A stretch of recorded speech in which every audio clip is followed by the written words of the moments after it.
أعوذ بالله من الشيطان الرجيم وإن كنتم في ريب مما نزلنا على عبدنا فأتوا بسورة من مثله وادعوا شهداءكم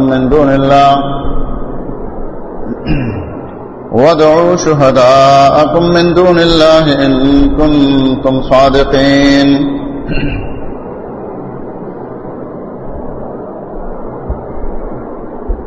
پہلے اللہ سبحانہ و تعالی نے توحیدی ربوبیت کا حکم دیا، اس پر دلائل پیش کیے. آپ اس آیات میں قرآن کریم کے صدق، محمد رسول اللہ صلی اللہ علیہ وسلم کی رسالت کے صدق ثابت کرنا مقصود ہے.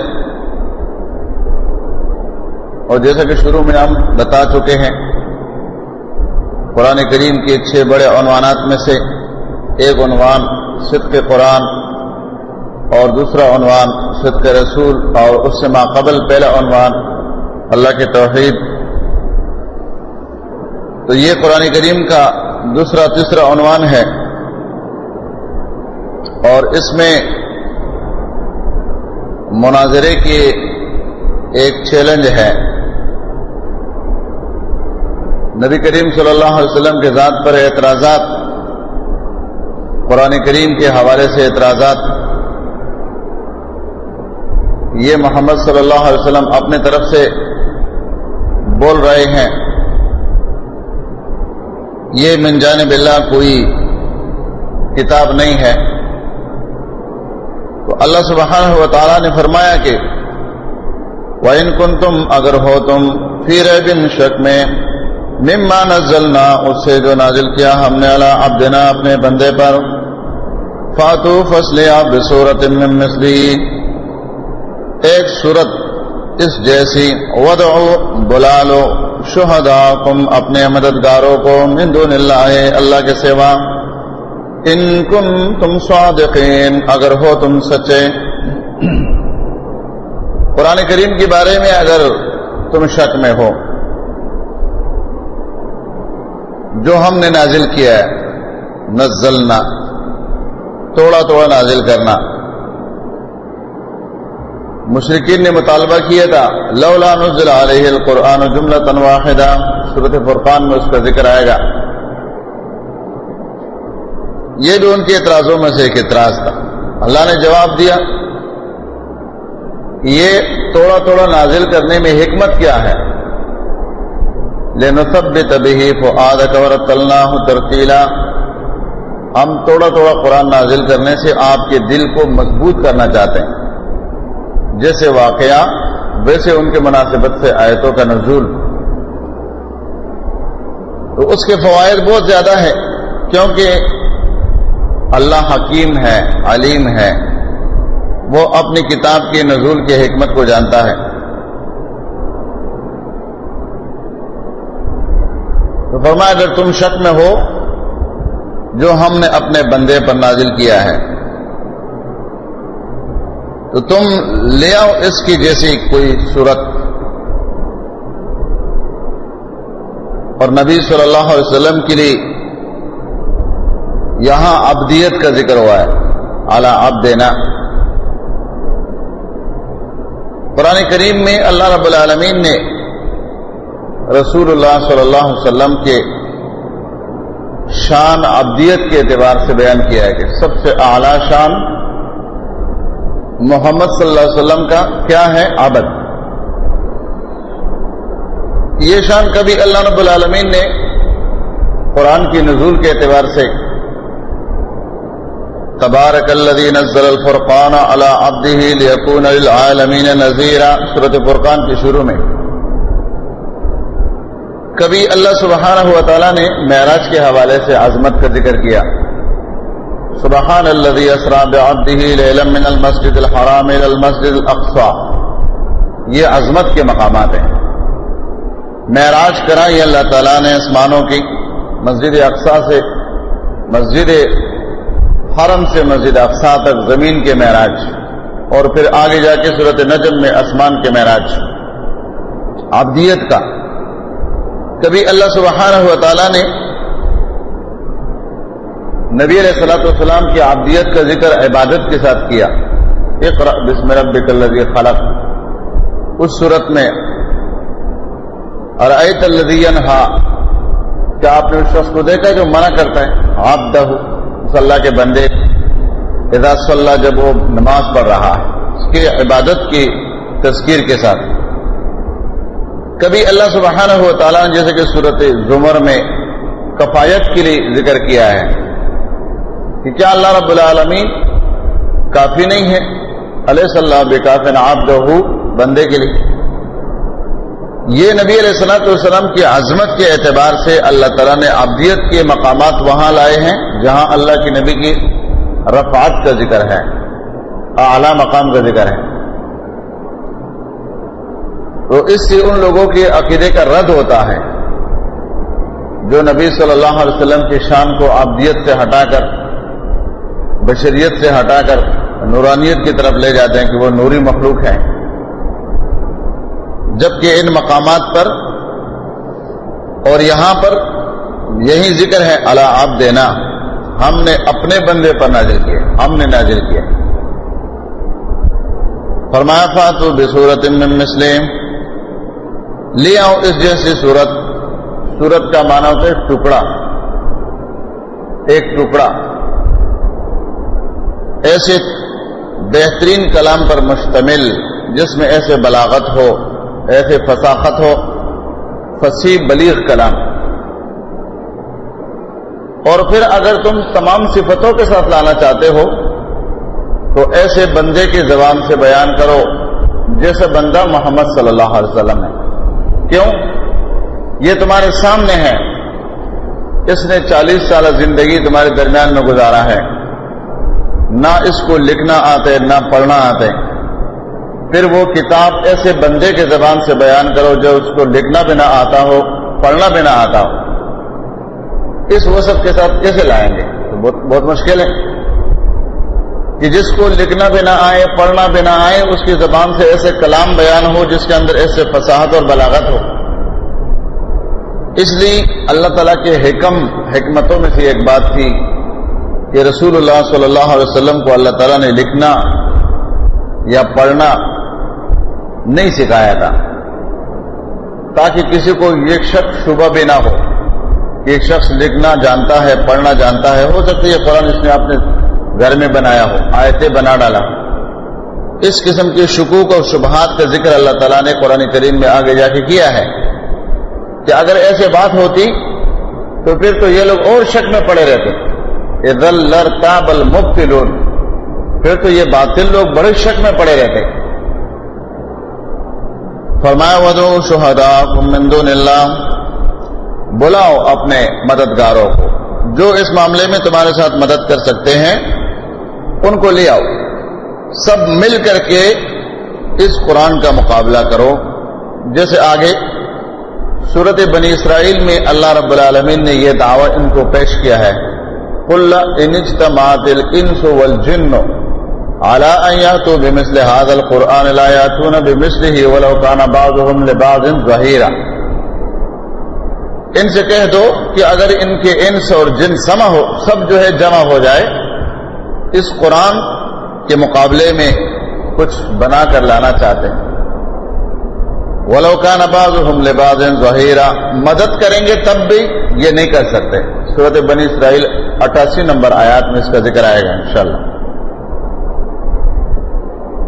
تو فرمایا لا یأتون بمثلہ، یہاں فرمایا وَادْعُوا شُهَدَاءَكُمْ، وَادْعُوا، بلا لو ان کو، مانا استعینوا استغیثوا، ان سے مدد طلب کرو، استغاثہ کرو، مددگاروں کو بلاؤ جو اس میدان میں تمہارے ساتھ مدد کر سکے۔ اور یہ دعا کا لفظ قرآن کریم میں 211 مقام پر استعمال ہوا ہے مختلف تعبیرات کے ساتھ۔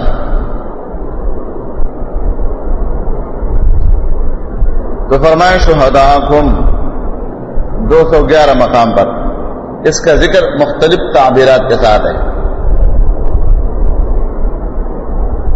دعا،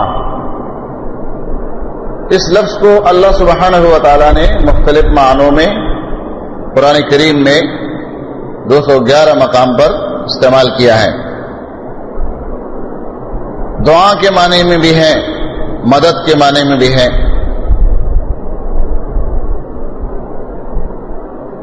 پکار کے معنی میں بھی ہے، دعا و نداء، کسی کو دعوت دینے کے معنی میں بھی استعمال ہوا ہے. مختلف تعبیرات ہے اس میں. فرمایا من دون اللہ، اللہ کے ماں سوا.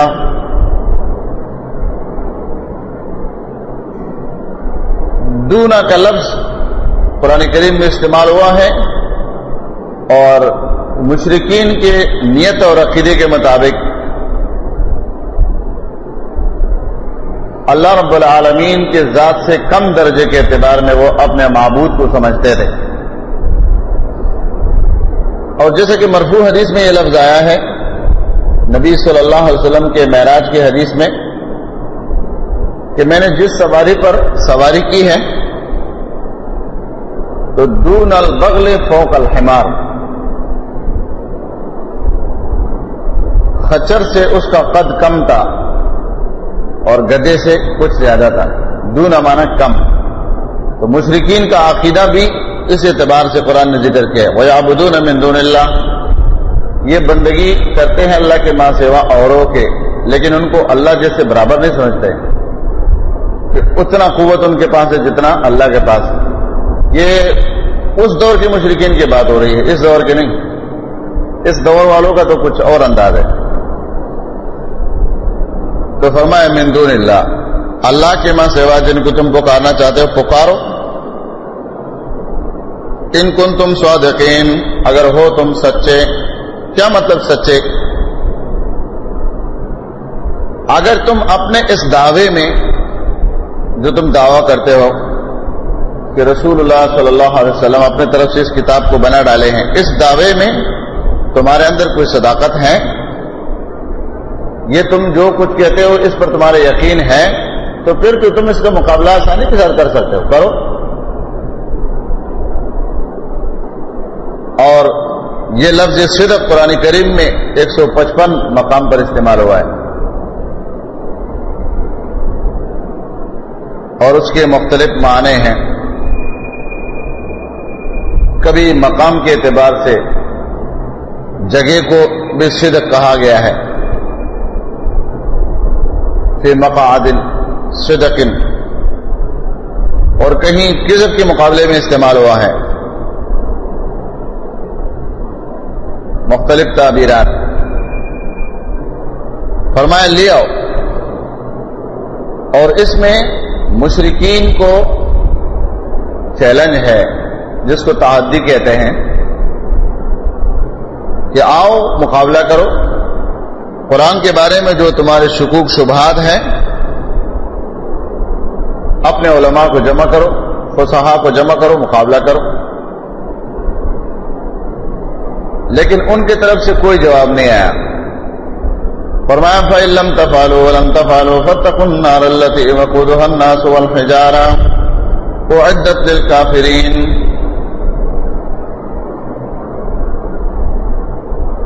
اب جب جواب نہیں ملا تو اللہ سبحانہ و تعالیٰ نے سخت وعید سنا دی. فَإِن لَّمْ تَفْعَلُوا، پس اگر نہ کر سکو تم یہ کام، وَلَن تَفْعَلُوا، ہرگز نہیں کر سکو گے، فَاتَّقُوا النَّارَ الَّتِي، پس تم بچو اس آگ سے، وَقُودُهَا النَّاسُ، جس کے ایندھن آدمی ہوں گے، انسان ہوں گے، وَالْحِجَارَةُ، اور پتھر، وَعِدَّتْ تیار کی گئی ہیں لِلْكَافِرِينَ، کافروں کے لیے. یہاں ان اور لم دونوں جمع ہو چکے ہیں فعل پر، تو یہاں ان کا معنی الگ ہوگا، لم کا معنی الگ ہوگا. معنی ان جو ہے لم تفعلوا دونوں مجموعے پر داخل ہیں، لم جو ہے تفعلوا پر داخل ہے.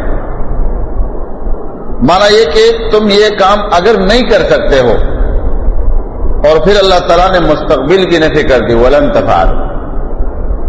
لم پہلے مضارع پر داخل ہو کر مستقبل کی نفی کے لیے آتا ہے، تو مستقبل میں بھی اللہ تعالیٰ نے اسے نفی کر دی کہ یہ تمہارے بس کی بات ہے ہی نہیں۔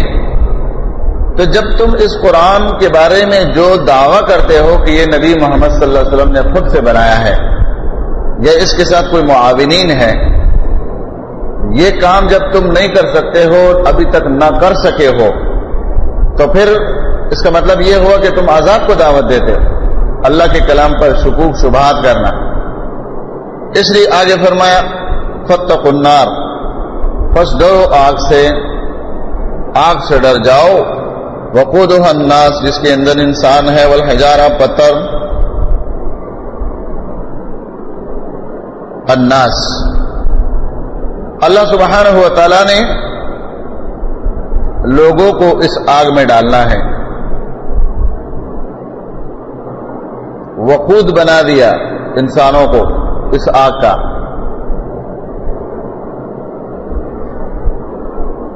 پتھر کے بارے میں جیسے کہ مشہور اقوال ہے عبداللہ بن عباس کے دوسرے صحابہ کے کہ اس سے مراد گندک کے پتھر ہے،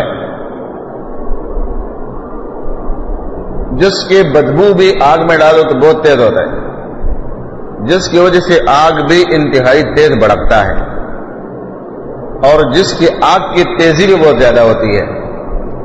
تو جہنم میں اللہ سبحانہ و تعالی جہنم کے اندر گندک کے بڑے بڑے پہاڑوں کو ڈالے گا، جس کی وجہ سے ایک تو اس میں بدبو زیادہ پیدا ہوگی، اور جس کی وجہ سے آگ کے اندر تیزی بہت آئے گی، بہت جلدی بھڑکتے ہیں۔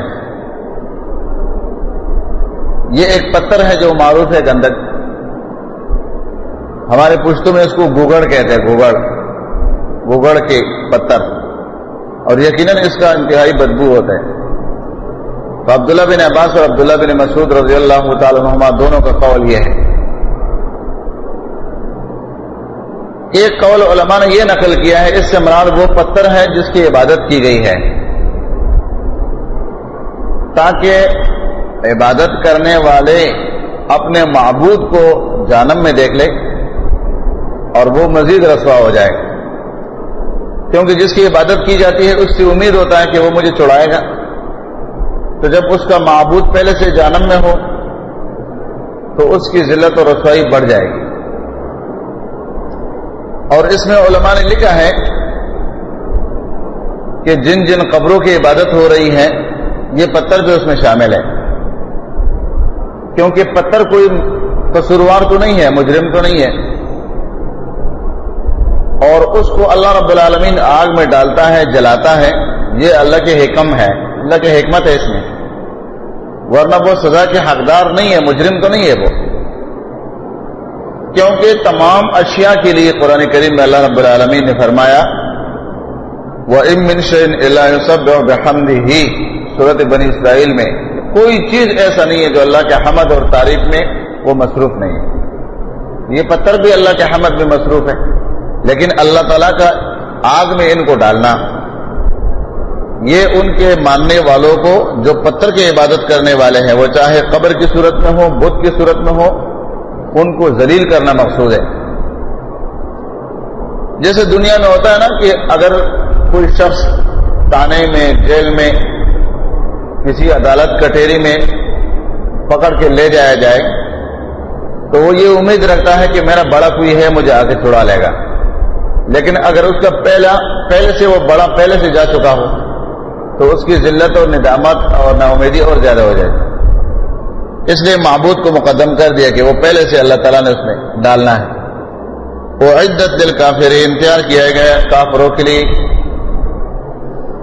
یہاں پر للکافرین سے ثابت ہوتا ہے کہ جہنم اصل میں بنایا گیا کفار کے لیے، اور اس میں کلمہ پڑھنے والے مسلمان جن کا عقیدہ صحیح ہو وہ ابداً اس میں نہیں رہے گا ہمیشہ، اس لیے فرمایا للکافرین، اصل جہنم کی بناوٹ کفار کے لیے، اور اس میں رد ہے ان لوگوں پر جو یہ عقیدہ رکھتے ہیں، وہ کہتے ہیں کہ دیکھو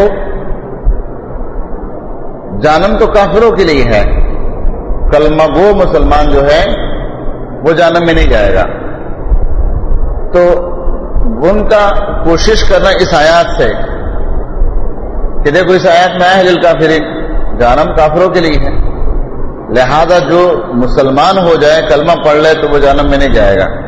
لیکن دوسری آیات اور صحیح احادیث سے ثابت ہوتا ہے کہ کلمہ پڑھنے والا بھی اگر مجرم ثابت ہو جائے تو وہ جہنم میں جائے گا، لیکن اس کی نجات کے لیے رستہ ہے، وہ اپنے سزا کاٹنے کے بعد نکل آئے گا. یہاں جو للکافرین ہے یہ مطلق رہائش کے اعتبار سے ہے کہ مستقل رہنے والے اس میں وہ ہے جو کافر ہے، ورنہ عارضی طور پر مسلمان بھی اس میں جائیں گے جو مجرم ہوگا. اصل بناوٹ جہنم کا کافروں کے لیے ہے، اس لیے فرمایا للکافرین، کافروں کے لیے یہ تیار کیا گیا ہے.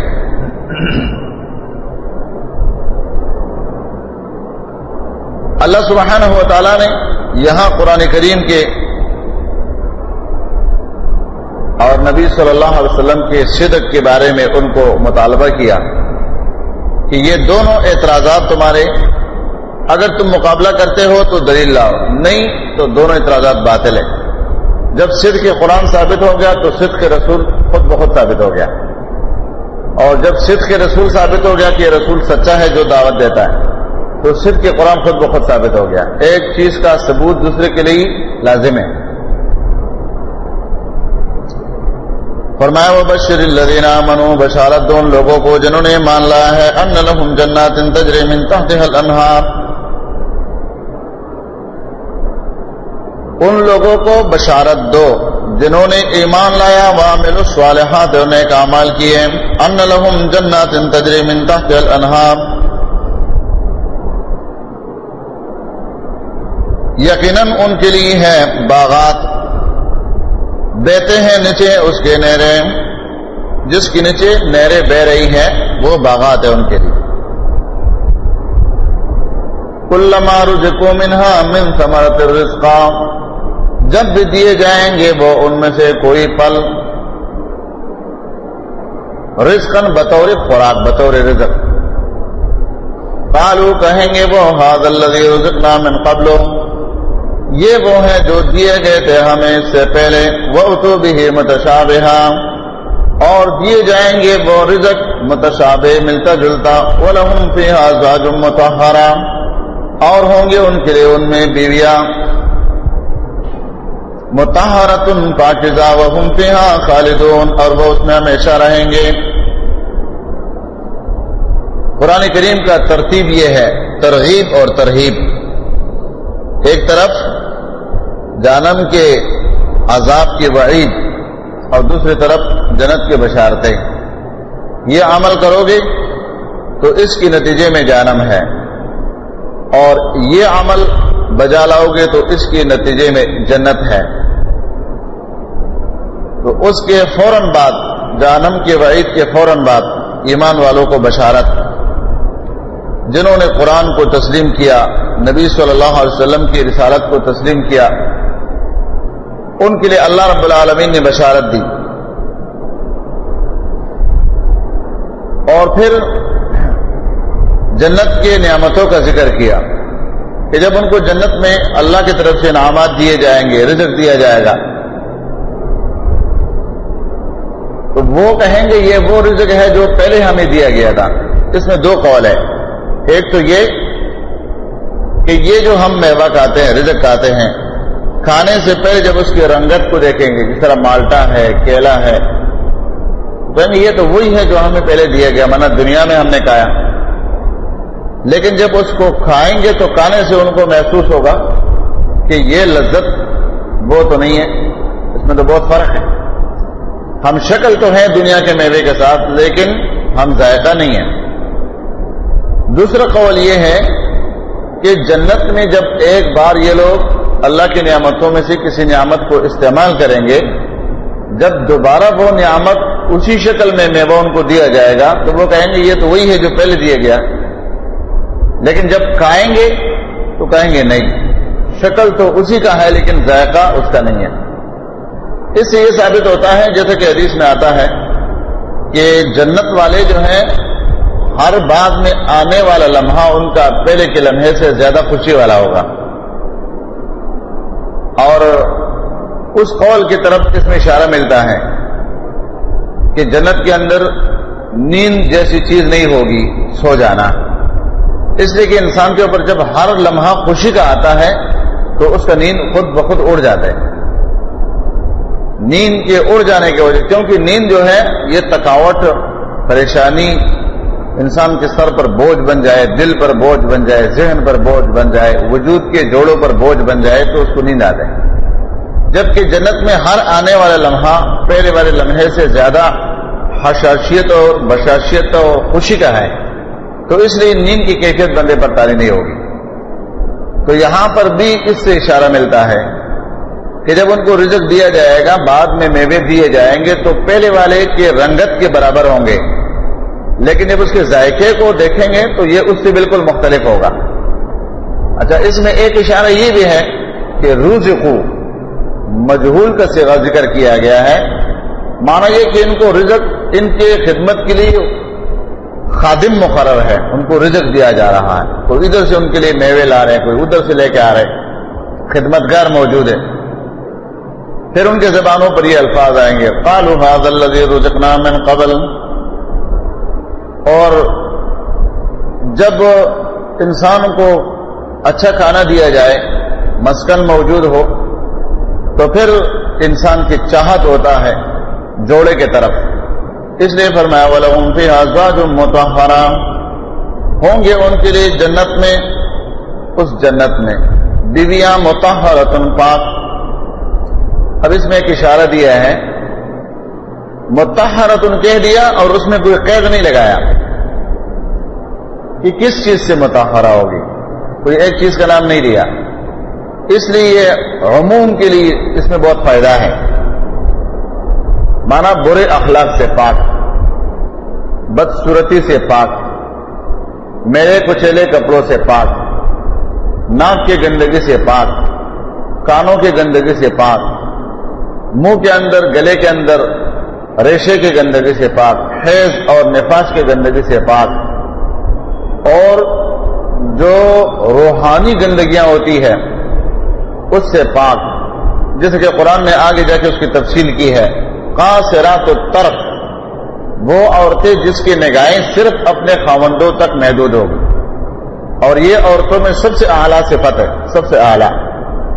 خواہ کوئی عورت دنیاوی شکل صورت میں کتنی ہی بری کیوں نہ ہو، لیکن جب اس کی نگاہ اپنے خاوند تک محدود ہو تو وہ خاوند پر، وہ بیوی اگر وہ مومن ہے تو وہ بہت گراں ہوتی ہے، اس لیے کہ وہ روحانی اعتبار سے پاک ہے اور اس کی نگاہ صرف اپنے خاوند تک ہے. لیکن اس کے مقابلے میں وہ عورت اگرچہ وہ انتہائی حسین ہو، لیکن اس کی نگاہ اگر خاوند تک محدود نہیں ہے تو اگر اس کی خاوند مومن ہے تو یہ بیوی اس کے لیے انتہائی مشکل ہے. اس لیے اس کے اوپر اس کی محبت حاوی نہیں ہوگی، اس کے اندر روحانی گندگی ہے. تو یہاں اللہ سبحانہ و تعالیٰ نے مطلق ذکر کیا کہ مطہرۃ پاک، ہر قسم کے عیوب سے پاک، حسد ان میں نہیں، غیبت ان میں نہیں، چغلی ان میں نہیں. اس لیے کہ جنت کا ماحول بالکل اس سے مختلف ہے دنیا کے ماحول سے. بغض، عناد، یہ تمام چیزیں نہیں، ان میں نہیں ہوگی. اس لیے فرمایا مطہرۃ پاک. پھر جب یہ تمام نعمتیں حاصل ہو جاتی ہے نا تو دنیا میں ایک انسان کا فطری سوچ ہے، یہ میرا باغ ہے، یہ میرا گھر ہے، یہ میری اچھی بیوی ہے، یہ میرے صحت مندی، یہ سب کچھ ہے، لیکن موت کی جو تلوار لٹک رہی ہے سر پر، یہ خطرناک. تو آگے فرمایا وَهُمْ فِيهَا خَالِدُونَ، وہ اس میں ہمیشہ رہیں. اس خطرے کو ذہن سے نکالو کہ تمہاری بیوی تم سے چھین جائے گی، یا تمہارے میوے باغات اس میں کوئی کمی آ جائے گی، یا تمہارے جوانی پر کوئی زوال آ جائے گا، تندرستی کمزور پڑ جائے گی اور اس کی وجہ سے تم اپنے یہ پاک عورت بیوی سے اور میووں سے لطف اندوز نہیں ہو سکو گے. تو فرمایا نہیں، اس خیال کو ذہن سے نکالو. وَهُمْ فِيهَا خَالِدُونَ، یہ جو جنت کے کسب کرنے والے ہیں دنیا میں، یہ اس میں ہمیشہ رہیں گے. ہمیشگی کے لیے اللہ تعالیٰ نے یہ جنت ان کو دے دیا ہے، یہ مستقل مسکن ہے ان کا. اس میں اللہ رب العالمین نے بہت عظیم خوشخبری بشارت دی ہے، لیکن اس کی گہرائی پر نظر ڈالنے کی ضرورت ہے۔ انسان کا نظر ہو اس میں گہرا، تب جا کر کے اس کے لیے بندہ محنت کرتا ہے۔ ایک چیز کی افادیت بندے کو معلوم ہو جائے تب جا کر کے اس پر وہ محنت کرتا ہے کہ اس کی اتنی افادیت ہے تو یہ تو حاصل کرنا چاہیے۔ ان اللہ لا یستحی ان یضرب مثلا ما بعوضۃ فما فوقها، یقیناً نہیں شرماتا اللہ تعالیٰ اس بات سے کہ بیان کرے مثال، کوئی بھی مثال بیان کرے، ما بعوضۃ فما فوقها، مچھر کے یا اس سے بھی کمتر یا بڑا، حقیر ہو یا عظیم۔ فاما الذین آمنوا فسو لوگ جنہوں نے ایمان لایا، فیعلمون انہ الحق من ربہم، تو وہ جانتے ہیں کہ یقیناً وہ حق ہے ان کے رب کی طرف سے ہے۔ واما الذین کفروا، اور وہ لوگ جو کافر ہوئے، فیقولون، تو وہ کہتے ہیں ماذا اراد اللہ بہذا مثلا، کیا ارادہ کیا اللہ تعالیٰ نے اس مثال کے ساتھ، یضل بہ کثیرا، گمراہ کرتا ہے اللہ تعالیٰ اس مثال کے ساتھ بہتوں کو، ویہدی بہ کثیرا، اور ہدایت دیتے ہیں بہتوں کو، بہت سارے لوگوں کو اس مثال کے ساتھ ہدایت دیتے ہیں، بہت سارے لوگوں کو گمراہ کرتے ہیں۔ وما یضل بہ الا الفاسقین، اور نہیں گمراہ کرتا ہے اس سے مگر فاسقوں ہی کو، فاسق لوگ ہی گمراہ ہوتے ہیں۔ یہ قرآن کریم میں حیوانات کے اعتبار سے پہلی مثال ہے، اور یہ ایک کمزور مخلوق کی مثال ہے، مچھر۔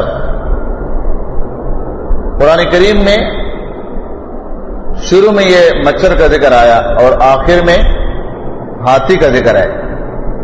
الم تر کیف فعل ربک باصحاب الفیل، اور جیسے کہ علماء نے لکھا ہے کہ یہ دونوں چیزیں شکل میں مشابہ ہے، مشابہ۔ مچھر بھی جب بیٹھ جائے اپنی جگہ پر، اس کا جو خڑتم ہے، سونٹ ہے، وہ زمین کی طرف جب لٹکا لیتا ہے، اپنے ٹانگوں پر کھڑا ہوتا ہے تو بالکل ہاتھی کی طرح ہوتا ہے۔ البتہ اس کے اندر اعضاء ہاتھی سے زیادہ ہے۔ ایک تو اس کا جو سونگ ہے، منہ ہے آگے، وہ اس میں خلا ہے جس کے ذریعے سے، جس طرح سرنج کے اندر خلا ہوتا ہے، جبکہ ہاتھی کا جو سونگ ہے اس میں خلا نہیں ہے، وہ بھرا ہوا ہے اندر سے، گوشت سے بھرا ہوا ہے، وہ تو اس کے ذریعے سے کسی چیز کو کھینچ کے اٹھاتا ہے خالی، جبکہ یہ کسی چیز میں اپنے اس سونگ کو، اس سرنج کو ڈبو دیتا ہے، اور اندر سے چونکہ وہ کوکلا ہے تو اس کے ذریعے سے خون کھینچتا ہے۔ ایک فرق یہ علماء نے ذکر کیا ہے، اور دوسرا فرق یہ کہ اس کے اندر ٹانگیں دو زیادہ ہے اور دو پر بھی زیادہ ہے۔ اور پھر اس کی خلقت پر بعض علماء نے لکھا ہے کہ دیکھو یہ کتنا کمزور مخلوق ہے، لیکن اللہ تعالیٰ نے ہر چیز میں اپنا ایک حکمت رکھا ہے۔ یہ ہاتھی پر بیٹھ کر بھی اس سے خون چوس کے لے جاتے ہیں، اس کے موٹے چمڑے میں بھی یہ اپنا رزق اس سے اٹھا کے لے جاتے ہیں۔ بعض اوقات اس کے کاٹنے سے اس کی موت بھی واقع ہوتا ہے جب زہریلا ہوتا ہے۔ اس مثال کو اللہ رب العالمین نے یہاں ذکر کیا تو لوگوں کا اعتراض، جب مشرکین نے یہ اعتراض کیا کہ یہ کیسا اللہ رب العالمین کا کلام ہو سکتا ہے جس میں مچھر کا ذکر، مکڑی کا ذکر، اور اس کے ساتھ ساتھ چیونٹی کا ذکر، یہ اللہ کا کلام نہیں ہے۔ اللہ کا کلام ہوتا اس میں یہ باتیں نہیں ہوتی۔ اللہ رب العالمین نے فرمایا کہ اللہ رب العالمین کا کوئی بھی کلام وہ حکمت سے خالی نہیں ہوتا ہے۔ اللہ تعالیٰ اس بات سے کوئی حیا نہیں کرتا ہے، اور یہ بات ذہن میں رکھو، حیا اللہ تعالیٰ کی صفتوں میں سے ایک صفت ہے، چاہے وہ باز حیا کو سلب کر لیتا ہے، مانا یہاں حیا نہ کرنا، یہ سلب ہے کہ کسی مسئلے میں حیا کیے بغیر اس کی وضاحت کرنا. کبھی اللہ رب العالمین اپنے ذات کے لیے حیا ثابت کرتا ہے، ثبوتی طور پر بھی ہے، سلبی طور پر بھی ہے. اور حدیث سے ثابت ہے، نبی صلی اللہ علیہ وسلم کے پاس ایک خاتون آئی، صحیح بخاری کی روایت ہے، اور کہنے لگی ان اللہ لا یستحی من الحق، اللہ تعالی حق بیان کرنے سے حیا نہیں کرتا ہے. مقصود اس کا یہ تھا کہ میں جب مسئلہ پوچھتی ہوں تو مجھے حیا کرنے کی کیا ضرورت ہے. اور پھر سوال کیا، ایسا سوال جو آج کل کے ہمارے مرد بھی نہیں کر سکتے. حل علی المرأۃ غسل، کہ جس طرح مردوں پر خواب کے نیند کے حالات میں غسل آ جاتا ہے تو ایسے عورتوں پر بھی آ سکتے. یہ اس نے سوال کیا. نبی صلی اللہ علیہ وسلم نے جواب دیا نعم اذا رأت الماء، جب وہ نیند سے بیدار ہو جاتی ہے اور اس کے بدن پر پانی کے قطرے وہ محسوس کرتی ہے کہ میں نے نیند میں خواب میں کچھ خیالات دیکھے ہیں، اس کی وجہ سے میرا وجود گیلا ہے، پانی پڑا ہوا ہے، تو اللہ کے رسول صلی اللہ علیہ وسلم نے فرمایا ہاں اس کے اوپر غسل ہے. اس پر ایک صحابیہ نے جب کہا کہ اچھا عورتوں کو بھی ایسا ہوتا ہے، نبی علیہ الصلوۃ والسلام نے فرمایا کہ اگر عورتوں کو نہیں ہوتے تو پھر یہ بچوں کے شکل کی تشبیہ کہاں سے آئی؟ کبھی بچہ ماں کی صورت میں جاتے، کبھی باپ کی صورت میں جاتے. یہ تو تب ہوتا ہے کہ دونوں کے وہ پانی کے قطرات ذرات ملتے ہیں، تب یا تو ماں کی صورت میں بچہ چلا جاتا ہے یا باپ کی صورت میں چلا جاتا ہے. مسئلے کو اچھی طریقے سے سمجھایا. صحابیات کے نبی علیہ الصلوۃ والسلام نے اس لیے تعریف کیا ہے مدینے کے صحابیات کہ یہ لوگ مسئلے کے پوچھنے میں کوئی پرواہ نہیں کرتے. تو انہوں نے یہ دلیل پیش کیا تھا ان اللہ لا یستحی من الحق، اللہ تعالی حیا نہیں کرتا ہے حق بیان کرنے سے. قرآن کریم میں اللہ رب العالمین نے کئی حیوانات کا ذکر کیا ہے جو کہ تقریباً 31 حیوانات ہیں. اس میں کتے کا ذکر ہے، خچر کا ہے، مکڑی کا ہے، یہاں پر ہم نے مچھر کا پڑھ لیا، اور مکی کا ہے، خنزیر کا ہے، گید کا ہے، اور گھوڑے کا ہے، درندے کا ہے، بندر وغیرہ، اونٹ اور مچھلی، ہدہد ہے، دمک ہے، پتنگ ہے.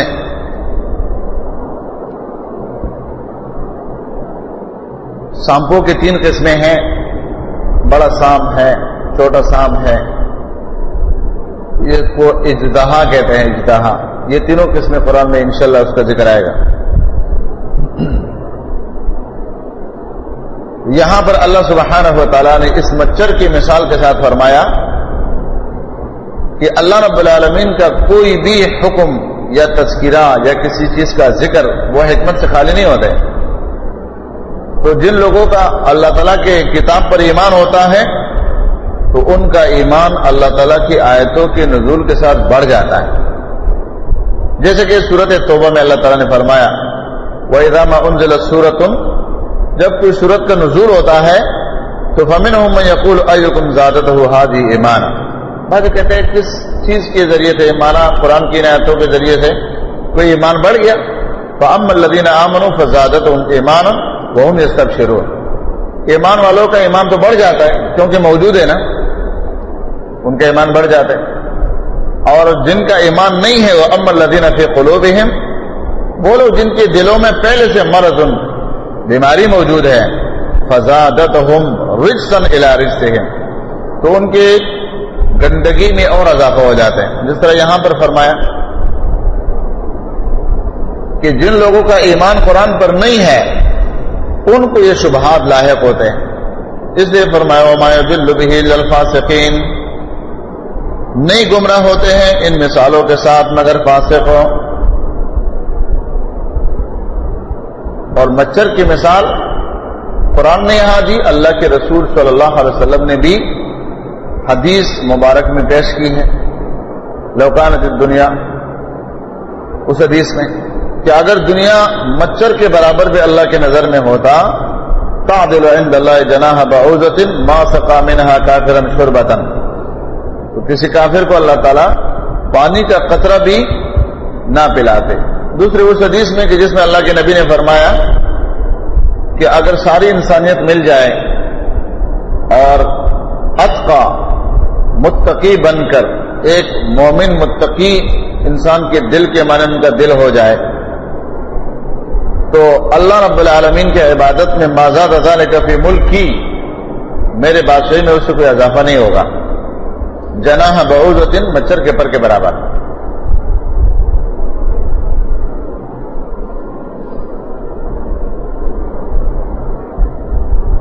تو اللہ سبحانہ و تعالیٰ نے فاسقین کا ذکر کیا کہ فاسق لوگ وہ اللہ سبحانہ و تعالیٰ کی آیتوں کے نزول کے بعد اپنے فسق میں وہ آگے بڑھ جاتے ہیں، جبکہ مومن جو ہوتا ہے وہ سنتے ہی تسلیم کر لیتا کہ یہ حق من عند اللہ ہے۔ اور لفظ حق قرآن کریم میں استعمال ہوا ہے مختلف معنوں میں 240 مقام پر، 240 مقام پر اس کا تذکرہ قرآن میں آئے گا، مختلف تعبیرات میں، جائز و ناجائز، حلال حرام، مختلف معنوں میں۔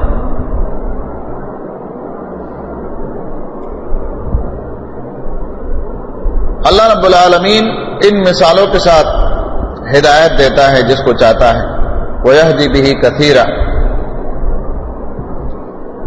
اور ہدایت کا ذکر بھی قرآن کریم میں 82 مقام پر آیا ہے۔ ہدایت کہیں اس کا نسبت اللہ کی طرف ہوتا ہے، کبھی دوسرے معنوں میں استعمال ہوتا ہے۔ فرمایا کہ وَمَا يُضِلُّ بِهِ إِلَّا الْفَاسِقِينَ، فاسق لوگ جو ہے وہی گمراہی میں بڑھ جاتے ہیں۔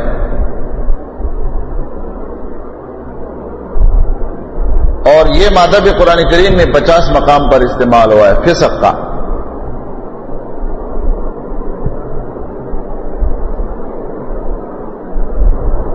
اللہ تعالیٰ کے حدود کو توڑ دینا، شریعت میں اس کو فسق کہتے ہیں۔ اللہ کے بتائے ہوئے حد سے تجاوز کرنا، یہ فسق ہے۔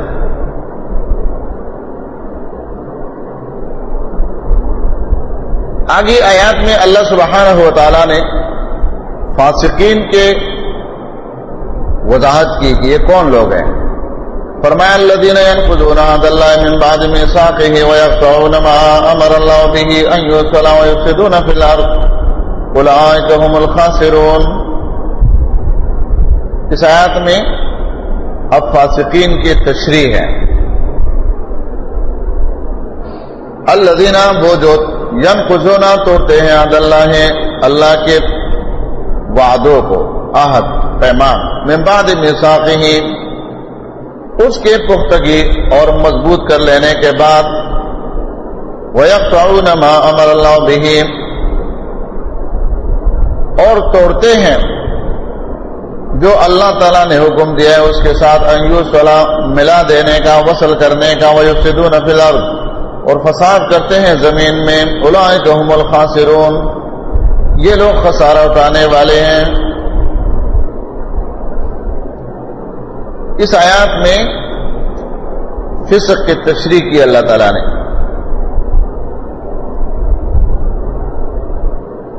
ایک فسق وہ ہے جو انسان کو دائرہ اسلام سے خارج کر دے، کفر کے معنی میں آتا ہے، مرتد ہونے کے معنی میں آتا ہے، شرک اعتقادی کرنے میں آتا ہے۔ اور دوسرا فسق وہ ہے جو انسان اسلام سے خارج تو نہیں ہوتا ہے لیکن بڑے یعنی کبائر یا صغائر چھوٹے گناہوں میں مبتلا ہو جاتا ہے، جیسے کہ سورۃ حجرات آیات 6 میں اس کا ذکر آئے گا. یا ایھا الذین آمنوا ان جاءکم فاسق بنبأ فتبینوا ان تصیبوا قوما بجہالۃ فتصبحوا علی ما فعلتم نادمین. وہاں فسق عام گناہ کے معنی میں ہے، کفر کے معنی میں نہیں ہے، کیونکہ کافر کی شہادت کی کوئی حیثیت نہیں ہے.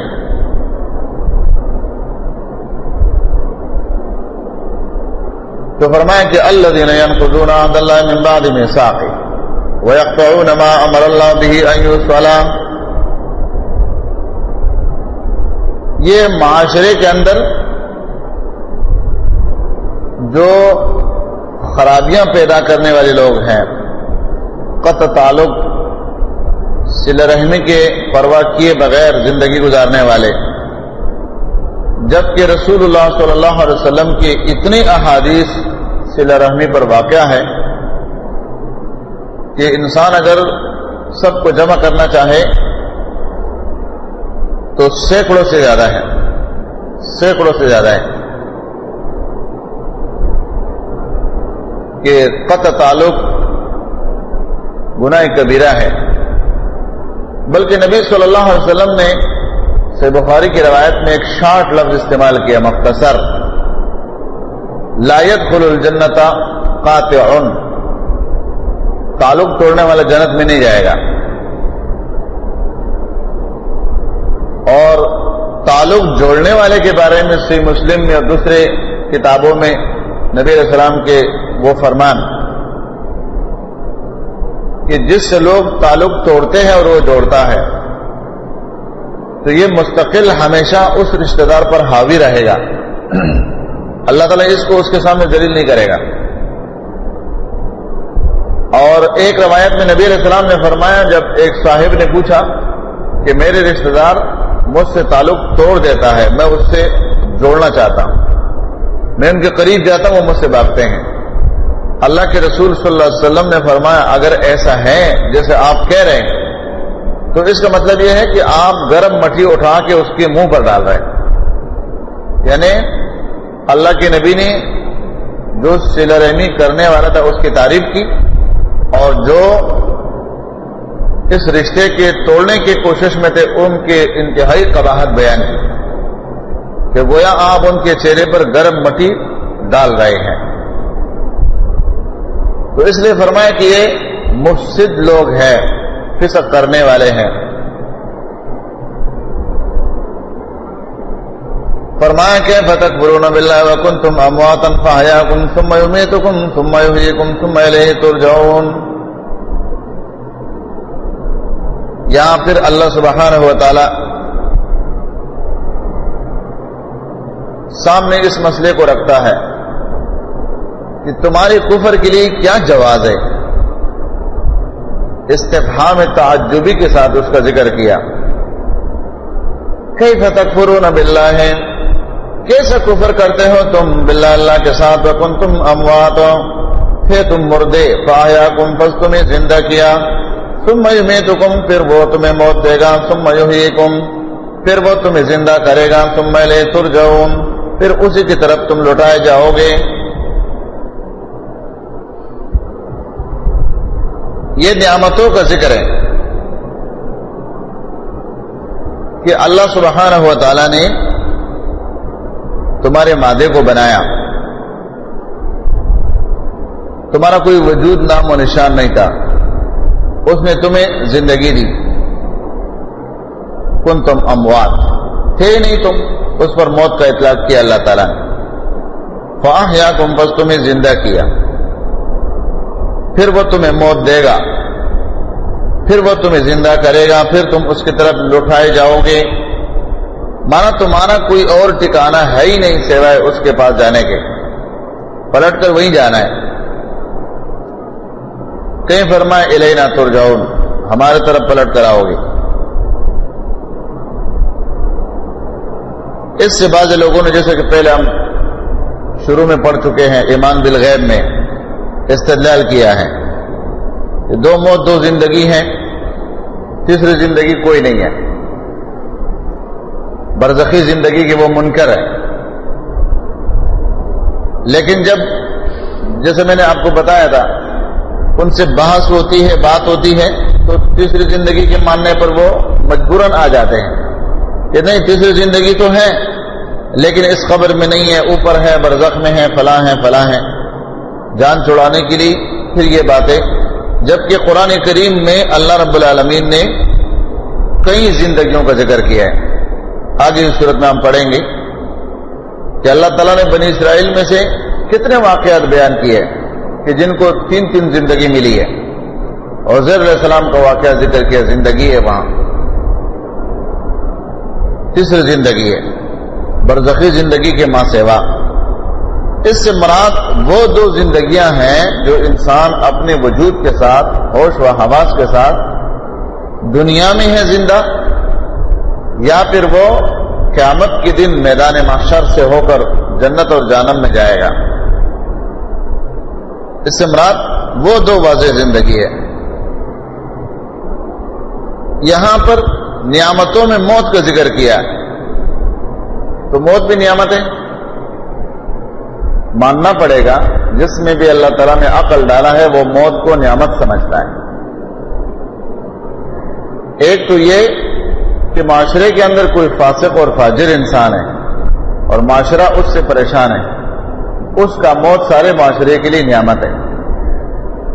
دوسرے اعتبار سے عام موت، ایک انسان ہے، اس کے 200 سال زندگی کے ہو گئے ہیں، چارپائی پر پڑا ہوا ہے، کھانے کو، پینے کو اور کروٹ دینے کو اور اس کی طہارت اور پاکی کو، ساری چیزوں میں وہ محتاج ہے، لیکن چارپائی پر پڑا ہوا ہے. تو ہر صاحب عقل کہے گا کہ اس کے لیے موت نعمت ہے. یہ فوت ہو جائیں تو اس کے لیے بھی راحت ہے اگر مومن ہے. اور جو زندہ لوگ ہیں جو اس کی خدمت میں لگے ہوئے ہیں 2-3 بندے، ان کے لیے بھی راحت ہے. تو اس لیے یہاں موت کو بطور نعمت ذکر کیا ہے. هو الذی خلق لکم ما فی الارض جمیعا، وہی اللہ تعالیٰ ہے جس نے پیدا کیا تمہارے جو کچھ زمین میں ہے. ثم استوى، پھر وہ متوجہ ہوا الی السماء، آسمان کی طرف، فسواہن، فاختیار کیا ان کو 7 سماوات، 7 آسمان، وهو بكل شیء علیم، اور وہ ہر چیز کو خوب جاننے والا ہے. یہاں اللہ سبحانہ و تعالی اپنے توحید کے دلائل پیش کر رہے ہیں. تمہارے اپنے ذات میں دیکھو، تم کو زندہ کیا، پھر وہ تمہیں موت دے گا، اور موت دینے کے بعد پھر زندہ کرے گا، اپنے طرف لوٹا دے گا. پھر اس پر مزید دلائل، جیسے کہ آگے ہم پڑھ چکے ہیں، زمین تمہاری فرش بنایا، آسمان تمہاری چھت بنایا. تو یہاں پر فرمایا کہ خلق لکم ما فی الارض جمیعا،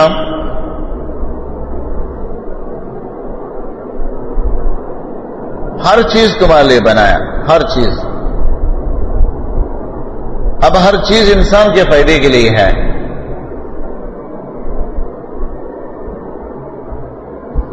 اس میں بعض چیزیں ایسی بھی ہیں جو ظاہر میں انسان کو اس کا فائدہ نظر نہیں آتے، لیکن ضرور اس میں فائدہ ہوتا ہے. وہ چاہے سام کی شکل میں ہو، بچھو کی شکل میں ہو، مضر چیزوں کی شکل میں ہو، یقینی طور پر اس میں فوائد ہیں. جب اس کے دوسرے سمت میں بندہ دیکھتا ہے تو اس کے فوائد انسان کو محسوس ہوتا ہے. فرمایا ثم استوى الى السماء فسواهن 7 سماوات، پھر متوجہ ہوا آسمان کی طرف، بنایا اس کو 7 آسمان. استوا کا معنی برابر ہو جانا، جوانی کے پہنچنے کے معنی میں بھی قرآن میں استعمال ہوا ہے. ولما بلغ اشدہ واستوى، جب وہ جوانی کو پہنچ گیا، برابر ہو گیا. اور یہاں ارتفاع کے معنی میں ہے، بلند ہوا. اور رحمان علی العرش استوى، یہاں متوجہ ہونے کے معنی میں علماء نے لیا ہے کہ متوجہ ہوا الی السماء، آسمان کی طرف. چونکہ آسمان تو تھا نہیں، تو اس کی طرف متوجہ ہونا کہ آسمانوں کو بنانا ہے، تو اللہ رب العالمین نے 7 آسمان بنائے۔ یہ بات ذہن میں رکھو کہ آسمان اور زمین کے بنانے کے بارے میں قرآن کریم میں مختلف آیتوں میں اس کا ذکر ہے۔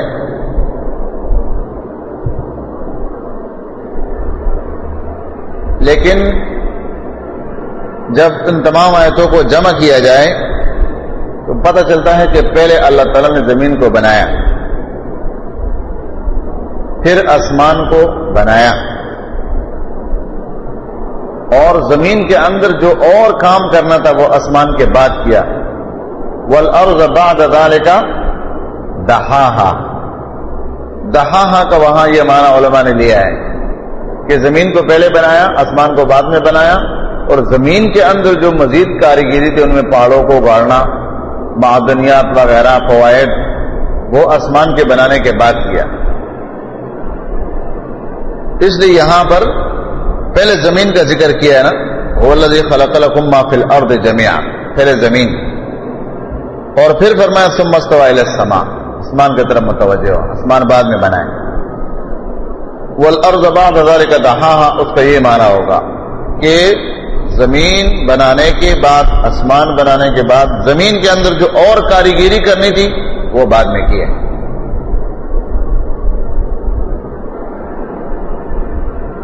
تو اللہ سبحانہ و تعالیٰ نے فرمایا کہ وَهُوَ بِكُلِّ شَيْءٍ عَلِيمٌ، اس کے علم سے کوئی چیز مخفی نہیں ہے، ہر چیز پر عالم ہے۔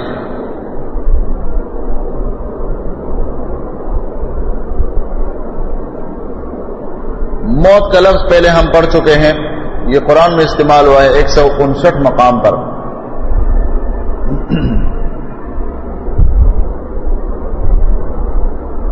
اور اس کے 11 معنی یعنی اطلاقات، جس کو تعبیرات آپ کہتے ہیں، 11 اطلاقات تعبیرات کے ساتھ۔ کبھی روحانیت کو بھی حیات کہا گیا ہے اور ممات کہا گیا ہے، کفر، اسلام، ایمان اور کفر کو بھی ممات اور حیات کے ساتھ تعبیر کیا ہے۔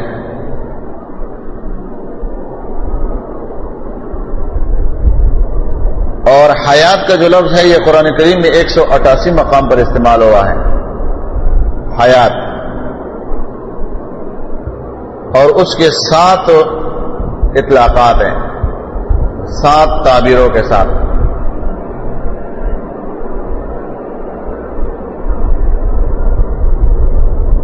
یہاں پر اللہ سبحانہ و تعالی نے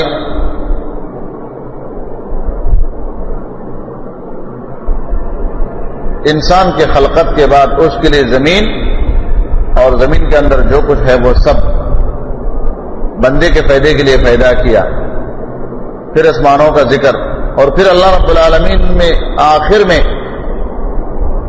اپنے علم کا اظہار کیا۔ وَهُوَ بِكُلِّ شَيْءٍ عَلِيمٌ، وہ ہر چیز پر عالم ہے، اس کے علم کی قوت سے کوئی چیز خارج نہیں ہے۔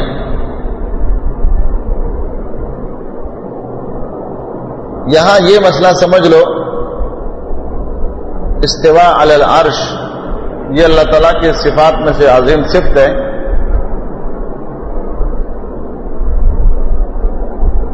اور قرآن کریم میں اللہ رب العالمین نے اس کو کئی مقام پر ذکر کیا ہے۔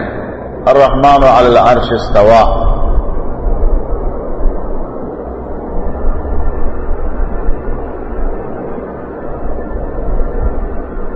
7 مقام پر تو اس کی صراحت ہے، وضاحت کے ساتھ، اور تقریباً 40 مقامات ایسے ہیں جس میں اللہ تعالیٰ کی علو ثابت ہوتا ہے کہ اللہ اوپر ہے، بعض اشارتاً، بعض صراحتاً۔ تو اللہ رب العالمین نے فرمایا کہ وہ ہر چیز پر علم رکھتا ہے، اگر اس نے ان تمام چیزوں کو پیدا کیا ہے اور خود وہ اللہ رب العالمین عرش پر مستوی ہے،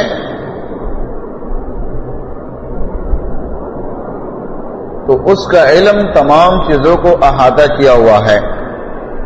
قرآن کریم میں اللہ تعالیٰ نے اپنی صفت علیم 130 مقام پر ذکر کیا ہے.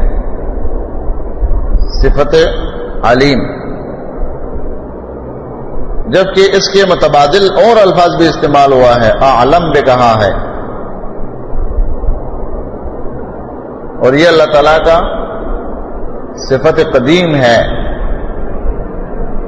صفت ذاتی مستقل. کہیں اللہ رب العالمین نے اعلم کہا ہے،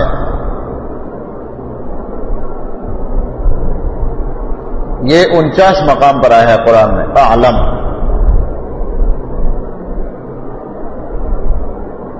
اور قرآن کریم میں علام کا لفظ 4 جگہ استعمال ہوا ہے. علام، علام الغیوب کہیں آیا ہے،